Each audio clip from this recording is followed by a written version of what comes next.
If you're feeling overwhelmed with your GCSE revision and don't know where to start, then you're in the right place. Today, I'll be going through my favorite step-by-step GCSE revision tips that will help you feel the most secure in your exam. This video is going to be a mixture of core subjects and subjects that aren't spoken about that much. So grab your notes, get comfy, and let's dive into the ultimate revision strategy to guarantee you those top grades. So the first group of subjects we're going to be looking at is English language and literature. These were actually requested in my comments for my last video, which if you haven't watched it, go and check it out. For English literature, I like to go on the PMT website. That's the physics and maths teacher, which I will link in the description box below. And then they have different revision resources based on your exam board and text you want. So for me, let's say I'll go and pick the Macbeth stuff, and then it will give me character profiles, it will give me notes based on the themes and flashcards. And I just think the PMT is really, really good for your revision. My top tip for English literature definitely has to be mind dumps, because at the end of the day, most important things for you to know is the quotations and also the context behind them. And I think quotations play a vital piece in your overall grade. So what we're going to do is you're going to memorize tips for the beginning, the middle, and the end of the text. So let's say, for example, a question is on Macbeth, then you're going to say how Macbeth was at the beginning of the play versus the middle of the play versus the end. So you could say, by the beginning, Macbeth has a lot of ambition, and you can see how the ambition changes throughout the play. And for English literature, I would also recommend you do loads of past paper questions. Even if you're not getting them marked, you just kind of get yourself familiar with the type of questions you'll face in the exam. And I believe that for English literature, the only way to really, really improve is if you keep doing the continuous practice. Now, for English language, I would recommend Mr. Everything English, The Light Up Hub, Mr. Sellers, and Mr. Bruff. Those are probably my 4 top YouTube channels for English language. And English language is not very content heavy. There's pretty much no content you need to know. You just need to know how to apply the skills, how to apply the language techniques, and also how to spot the language techniques. For me, I would say you start from question 5 and then go work your way back, so that even if you don't fully finish the exam, you would have finished question 5, which is your most important question, as it's worth 50% of each of your papers. Then you also need to make sure you fully know what is going to be in the paper. So know what's different from question 1, 2, 3, 4, and 5. Know your structural techniques and your language techniques and how to apply them in your creative writing. The next segment we're going to be looking at is modern foreign languages. This includes French, Spanish, German, Italian, and all the other languages you'll learn at GCSE level.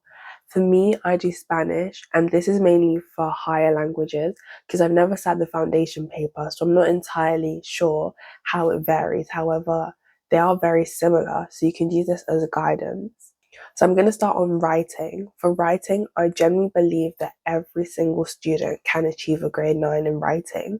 All you need to know for writing is you need to be able to understand the bullet points that they ask you in the questions, which usually based off different tenses. And then you need to know key vocabulary. Now, after the key vocabulary that you learn, you need to know complex vocabulary structures. These complex vocabulary structures will not only make your writing seem more impressive to the examiner, but will also help you fill the space. Because let's say, for example, you have a 90 words task. If you're just using small different words that are just filler words, then your writing is just going to be full of and, because, I like. However, then if you use the complex structures, they're adding to the words, so you have to write less, and then they will impress the examiner, which gets you more marks. Next, for listening, I would just say practice listening. Ask your teachers to send you some listening resources. My teacher sent us a bunch of listening stuff. Then for reading, I just say practice reading. They have a CGP Spanish Complete textbook, which I would highly, highly recommend. And they have loads of reading paragraphs in there. Once you go over it, you can just familiarize yourself with common keywords and also make flashcards on the words that you see come up a lot or words you don't understand. The next subject we're going to be looking at is maths. So with maths, I would highly, highly recommend doing the Corbett Maths 5 a day. These are just 5 questions that are going to test your understanding. for the subject you're doing. And they're only 5 questions. So even if you're not fully revising math every day, I would say 5 questions isn't that much. You could do it, take 15 minutes, absolute max. I would also recommend past papers, as maths is very much skill based rather than content based. So once you've mastered the skills, you've done a lot of questions, you should be good. And for the 2025 exams, as we will have formula sheets, there are not really that many formulas you need to remember. I just say make sure you know how to rearrange the cosine rule, and other than that, you're pretty much sorted. The next subject we're going to be looking at is business. Now, business was also recommended in the comments for this video. So what I would say for business is that I think that business is one of the easiest GCSEs you can do as long as you know your content.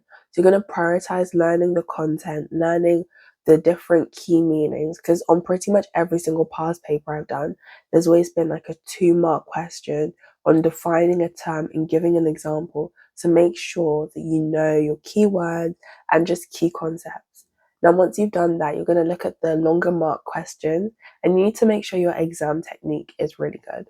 In business, the long questions aren't as long as something in, say, English or history, so it's not too demanding. Just make sure you also know your equations for finance.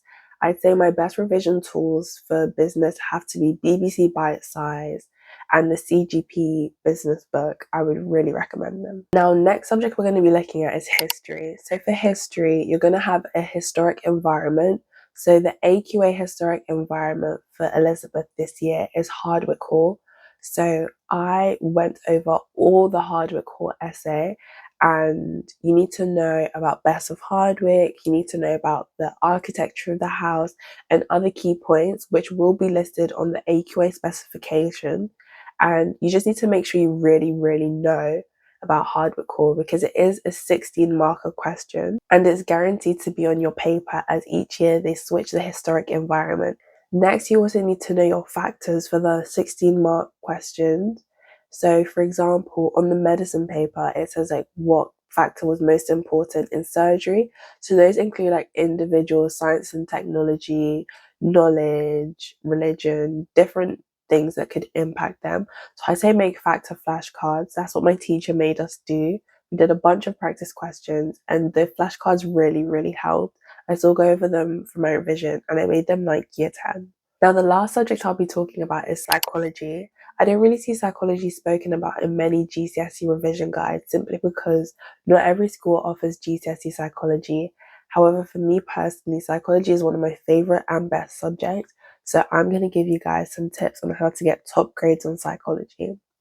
Firstly, from my school, our exam board is Edexcel, and not really many schools do Edexcel, so there's not a lot of online stuff that I would say you can revise with.